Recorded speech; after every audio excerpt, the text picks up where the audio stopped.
Animated short films യൂട്യൂബിൽ ഇഷ്ടം പോലെ പല ക്രിയേറ്റേഴ്സിന്റെ മൈൻഡിൽ ഉരുത്തിരിഞ്ഞിട്ടുള്ള ആ ഒരു ഐഡിയാസ് ഒക്കെ വളരെ അടിപൊളിയായിട്ട് പ്രസന്റ് ചെയ്യുന്നത് നമുക്ക് കാണാൻ പറ്റും. ആൻഡ് അതിലൊരു 3 ഷോർട്ട് ഫിലിംസ് ആണ് ഇന്ന് നിങ്ങളുടെ മുമ്പിലേക്ക് ഞാൻ ഉദ്ദേശിക്കുന്നത്. അതിൽ ഫസ്റ്റ് വൺ ആണ് സോഫ്റ്റ് റെയിൻ.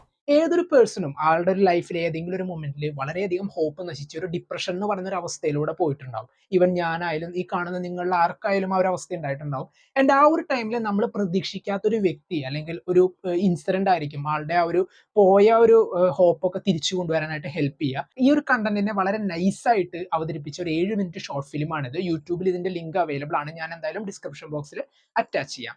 ആൻഡ് രണ്ടാമത്തെ ഷോർട്ട് ഫിലിം ആയിരുന്നു പിച്ചു. ഇക്വഡോറിൽ ഏകദേശം 2,50,000 കുട്ടികളാണ് 2019 കാലഘട്ടത്തിൽ എഡ്യൂക്കേഷൻ ആക്സസ് ഇല്ലാണ്ടിരുന്നത്. ആൻഡ് ആ ഒരു കുട്ടികളെ കുറിച്ചുള്ള ഒരു അവസ്ഥ വളരെ ആ ഒരു ആനിമേറ്റഡ് ഷോർട്ട് ഫിലിമിലൂടെ വളരെ ഒരു അവയർനെസ് ക്രിയേറ്റ് ചെയ്യാനായിട്ട് അവർക്ക് പറ്റിയിട്ടുണ്ട്. ഏതാണ്ട് ഒരു കുട്ടിയുടെ ഫസ്റ്റ് ഡേ സ്കൂളിലേക്ക് പോകുന്ന ഒരു ആദ്യ ദിവസത്തിന്റെ ആ ഒരു അഡ്വഞ്ചറസ് ആയിട്ടുള്ള ജേണിയാണ് കാണിച്ചിട്ടുള്ളത്. ആൻഡ് ആ ഒരു ഷോർട്ട് ഫിലിം കഴിയുമ്പോൾ തന്നെ നമുക്ക് മനസ്സിലാവും ഇത്രത്തോളം കുട്ടികൾ നമ്മുടെ ലോകത്തിന് ചുറ്റും പഠിക്കാനായിട്ട് പോകാൻ പറ്റാണ്ടിരിക്കുന്നുണ്ടല്ലേ എന്നുള്ളൊരു ചിന്ത നമ്മുടെ മൈൻഡിലേക്ക് വരും.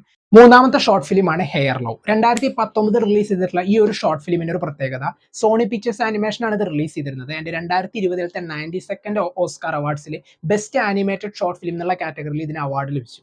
ഒരു ഫാദർ തന്റെ മകളുടെ ഹെയർ ഡിസൈൻ അല്ലെങ്കിൽ ഹെയർ സ്റ്റൈൽ ചെയ്യാനായിട്ട് ശ്രമിക്കുന്ന ആ ഒരു ശ്രമമാണ് ഈ ഒരു ഷോർട്ട് ഫിലിമിലൂടെ അവർ ഉദ്ദേശിച്ചിട്ടുള്ളത്. പക്ഷെ കേൾക്കുമ്പോൾ നമുക്ക് വളരെ സിമ്പിൾ ആയിട്ട് തോന്നും. പക്ഷെ ഇതിന്റെ അവസാനം അവർ ഒളിപ്പിച്ചു വെച്ചിട്ടുള്ള ഒരു സംഭവം ഉണ്ട്. ആൻഡ് അത് കാണുമ്പോൾ എന്തായാലും നമുക്ക് അറിയാതെ തന്നെ കണ്ണ് നിറഞ്ഞു പോകും.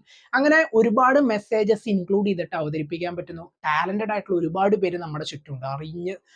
അറിയുന്നതും അറിയാത്തതായിട്ടുള്ള, ഇപ്പൊ നമുക്ക് ആനിമേറ്റഡ് മൂവീസ് എടുത്താൽ തന്നെ അതിൽ ഇഷ്ടം പോലെ നമുക്കൊരു ലിസ്റ്റ് ഉണ്ടാവും ഫേവറേറ്റ് ആനിമേറ്റഡ് മൂവീസ്. പക്ഷെ ഇതുപോലുള്ള സംഭവങ്ങൾ യൂട്യൂബിൽ അവൈലബിൾ ആണ്. നിങ്ങളിൽ പലരും ഇത് കണ്ടിട്ട് വളരെ ഫേവറേറ്റ് ലിസ്റ്റിലുള്ള ഒരുപാട് ഷോർട്ട് ഫിലിംസ് നിങ്ങൾക്ക് അറിയുന്നുണ്ടാവും. അതെന്തായാലും കമന്റ് ബോക്സിൽ നോട്ട് ചെയ്യുക. അതും മറ്റുള്ളവരിലേക്ക് എത്തിക്കാനായിട്ട് ശ്രമിക്കുന്നതാണ്. എന്തായാലും ഈ ഒരു സെഷന്റെ അടുത്തൊരു വീഡിയോ വരുന്നത് വരെ ടാറ്റ.